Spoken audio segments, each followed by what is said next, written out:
Un saludo a todos, mi nombre es Gladys Zavala y a continuación analizaremos lo que es la norma internacional de contabilidad NIC 7, estados de flujo de efectivo.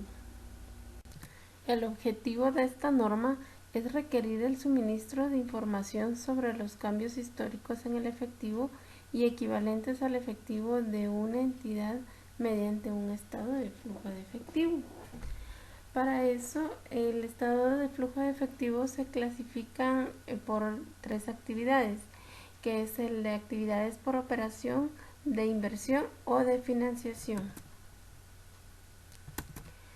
Una entidad debe preparar este flujo de efectivo de acuerdo con el requerimiento de esta norma y deberá ser presentado junto con el juego de estados financieros que presenta en cada periodo. Asimismo, también las entidades necesitan efectivo para diferentes situaciones. Es por ello que necesitan tener un control de todas sus actividades y operaciones, así como pagar sus obligaciones y suministros y rendir a sus inversores. Es por ello que esta norma requiere que todas las entidades presenten un estado de flujo de efectivo. El analizar de una forma conjunta con el resto de los estados financieros la importancia de un estado de flujo de efectivo es que suministra información pertinente a los usuarios y permite así evaluar la capacidad que la entidad tiene para generar efectivo y equivalentes de este y permitir a los usuarios desarrollar modelos para evaluar y comparar el valor presente de los flujos netos de efectivo de diferentes entidades. Algunas definiciones que encontramos en esta norma es: el efectivo se entiende que es el efectivo físico, así como los depósitos bancarios que se encuentran a la vista. Del equivalente al efectivo son las inversiones a corto plazo que pueden ser convertidas en efectivo en un tiempo corto determinado. De los flujos de efectivo se entienden que son las salidas y entradas de dinero y sus equivalentes. De las actividades de operación principalmente son la fuente de ingreso de la entidad, así como otros que no se encuentran clasificados dentro de actividades de inversión o de financiación. De las actividades de inversión son la adquisición de activos a largo plazo. De las actividades de financiación son los que producen cambios en el capital y de préstamos del el efectivo, los equivalentes de efectivos se mantienen para un propósito y es la de la inversión, para cumplir con sus compromisos de pago a corto plazo. Por tal razón, los equivalentes de efectivo como lo son las inversiones deben ser en un tiempo no mayor a 3 meses o menos contando a partir de la fecha de su adquisición. De los préstamos bancarios son considerados como actividades de inversión. Buen día compañeros, licenciado. Mi nombre es Wilson López y les voy a hablar un poco sobre la presentación de un estado de flujos de efectivo.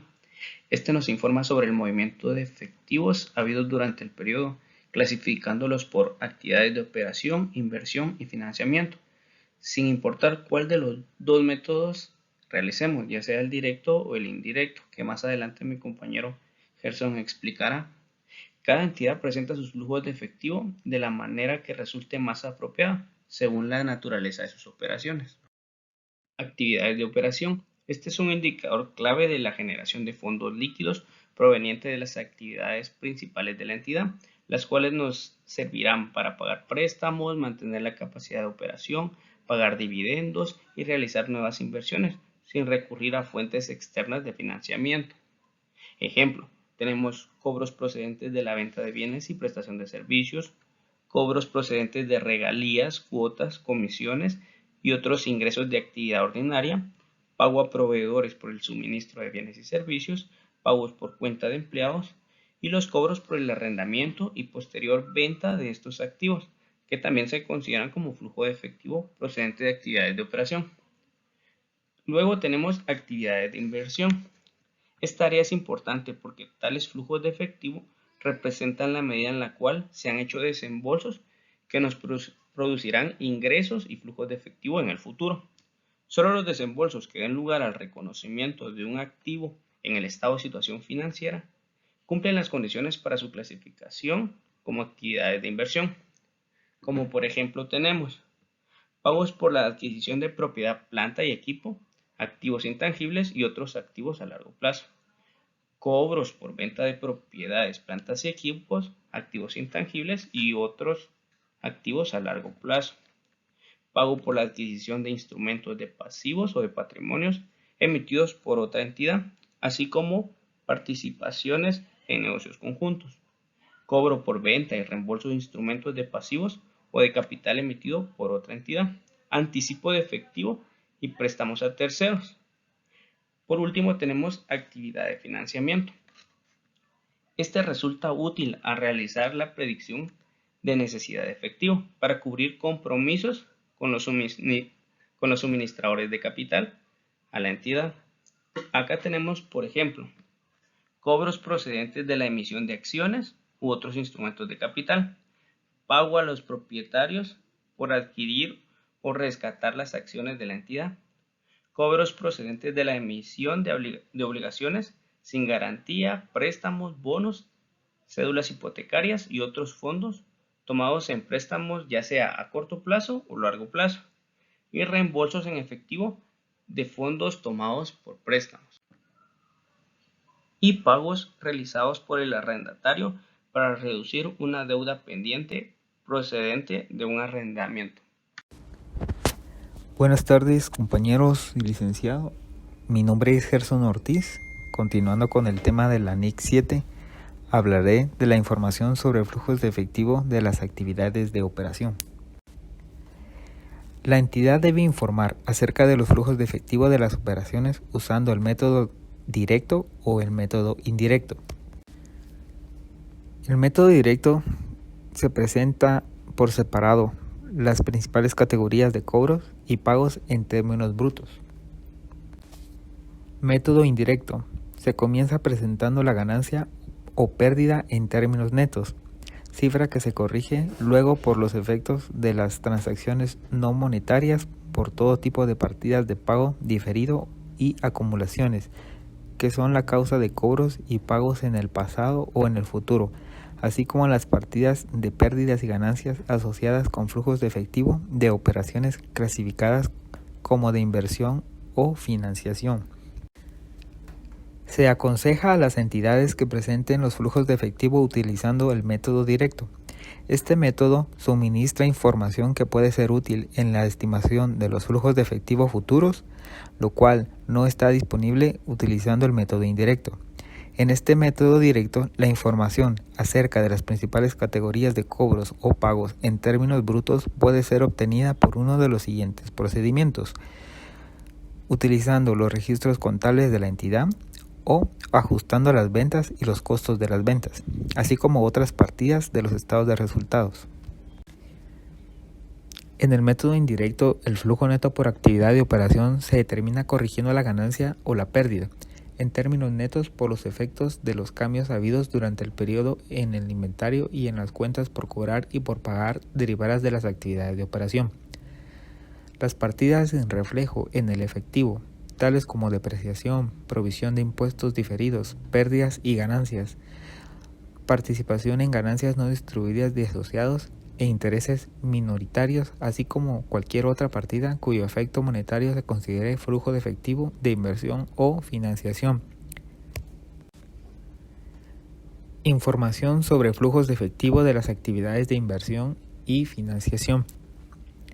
La entidad debe informar por separado sobre las principales categorías de cobros y pagos brutos procedentes de actividades de inversión y financiación, excepto por los que se refiere a los flujos de efectivo descritos anteriormente. Información sobre flujos de efectivo en términos netos.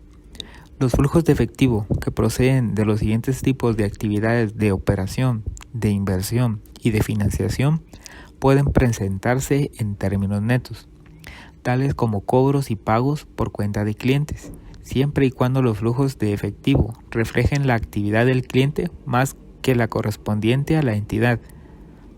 y cobros y pagos procedentes de partidas en las que la rotación es elevada, los importes grandes y el vencimiento próximo. Algunos ejemplos de cobros y pagos a los que se ha hecho referencia son los siguientes: la aceptación y reembolso de depósitos a la vista por parte de un banco, los fondos de clientes que poseen una entidad dedicada a la inversión financiera y los alquileres cobrados por cuenta y pagados a los poseedores de propiedades de inversión. Flujos de efectivo en moneda extranjera. Los flujos de efectivo procedentes de transacciones en moneda extranjera se convertirán a la moneda funcional de la entidad, aplicando al importe en moneda extranjera la tasa de cambio entre ambas monedas en la fecha en que se produjo cada flujo en cuestión. Los flujos de efectivo de una subsidiaria extranjera se convertirán utilizando la tasa de cambio entre la moneda funcional y la moneda extranjera en la fecha en que se produjo cada flujo en cuestión. Los flujos de moneda extranjera se presentarán de acuerdo con la NIC 21, efectos de las variaciones en la tasa de cambio de la moneda extranjera. En ella se permite utilizar una tasa de cambio que se aproxime al cambio efectivo de los conjuntos de transacciones. Buenas tardes a todos. Siguiendo con el tema de la NIC 7, en el caso de los intereses y de los dividendos, acá todos los flujos de efectivo, de los intereses pagados, de los intereses recibidos o de los dividendos percibidos, pues estos deben de revelarse por separado en cada periodo y en la actividad que correspondan, aunque usualmente las entidades las clasifican como actividades de operación. Esto debido a que pues estos dos rubros entran a formar parte de la determinación de la ganancia o de la pérdida del ejercicio. En el caso de los intereses pagados capitalizados, según lo indica la NIC 23, o igualmente los intereses del periodo, pues estos igual deben revelarse en este estado financiero. En el caso del impuesto a las ganancias, debe revelarse por separado en la actividad de operación, a menos que se pueda asociar, pero específicamente a alguna de las otras dos actividades. En el caso de las inversiones en subsidiarias asociadas y negocios conjuntos, en ese tipo de inversiones, cuando utilicen el método del costo o el de la participación, pues el inversor deberá limitarse a su información y tomará únicamente los flujos de efectivo que hayan ocurrido entre él y la entidad, como por ejemplo pueden ser los dividendos o algún tipo de anticipo que se hubiese dado. Así también, la entidad deberá incluir además las distribuciones y otros pagos o cobros entre ambas. Buenas tardes, licenciado.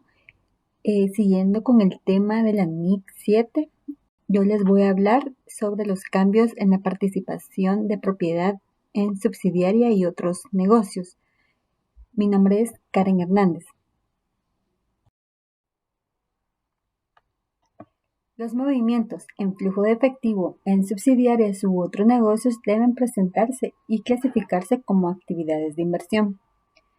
Presentar una partida sobre el efectivo obtenido o perdido en la subsidiaria o negocios y adjuntar la información por separado sobre los activos y pasivos para poder identificar los flujos de efectivos que son provenientes de actividades de operación como de actividades de inversión o de financiamiento.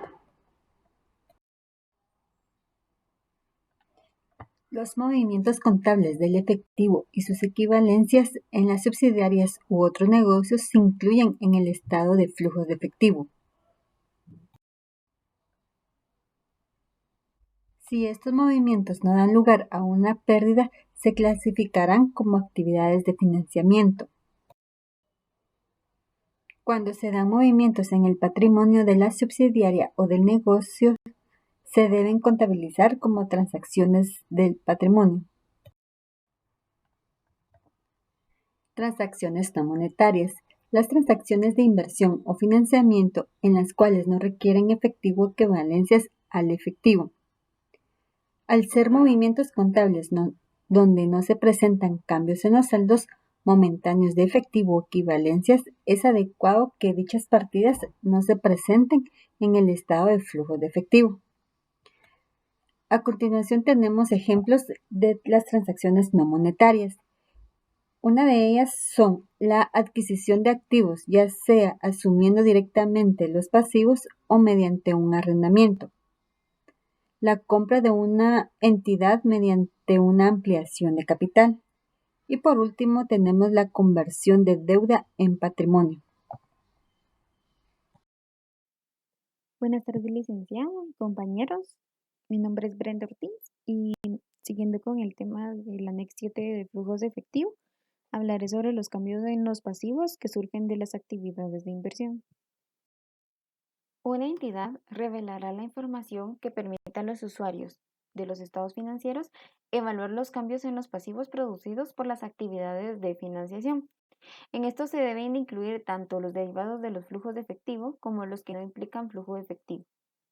Para satisfacer el requerimiento de la información que solicitan los usuarios, una entidad debe revelar los siguientes cambios en los pasivos que surjan de las actividades de financiación.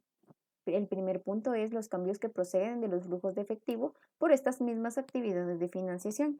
El número 2 es los cambios que surgen por la obtención o pérdida del control de alguna subsidiaria. Número 3, los efectos de las variaciones en las tasas debido a la moneda extranjera. Y como cuarto punto, los cambios en el valor razonable. Además de esto, para seguir satisfaciendo el requerimiento de información, se puede proporcionar una conciliación entre los saldos iniciales y los saldos finales que se reflejan en el estado financiero sobre los pasivos para que contengan los cambios y se identifique cada uno de ellos. Los componentes de las partidas de efectivo y equivalentes al efectivo. En esta sección nos indica que una entidad debe revelar los componentes del efectivo y equivalentes del efectivo y que además debe presentar una conciliación de los importes que se reflejan en el flujo de efectivo con las partidas equivalentes sobre la información en el estado de situación financiera. Además, también es importante que las entidades revelen los criterios que adoptan para la composición de la partida en efectivo y también el resultado de cualquier cambio de las políticas de la determinación del efectivo y equivalentes al efectivo. Otra información a revelar. En las compañías existen diversas circunstancias que se dan en la que los efectivos y equivalentes del efectivo que son mantenidos en la entidad no están disponibles para el uso. En este caso, lo que nos indica la NIC 7 es que debemos revelar en los estados financieros un comentario por parte de la gerencia con cualquier importe significativo de sus saldos de efectivo y equivalentes del efectivo que no están disponibles para ser utilizados. A continuación vemos un cuadro comparativo de las NIF para pymes y las NIF completas sobre el estado de flujo de efectivo. Como podemos ver, la NIF para pymes no fomenta de forma explícita el uso del método directo para las actividades de operación y las NIF completas sí. Las NIF para pymes no exigen de forma explícita la presentación de ciertos flujos de efectivo en términos netos y las NIF completas sí lo permiten. Ahora lo que tienen de similitud estas dos es de que ambas tienen el mismo objetivo, que es presentar los flujos de efectivo del periodo que se está informando y que siempre se clasifican sobre actividades de operación, inversión y financiación.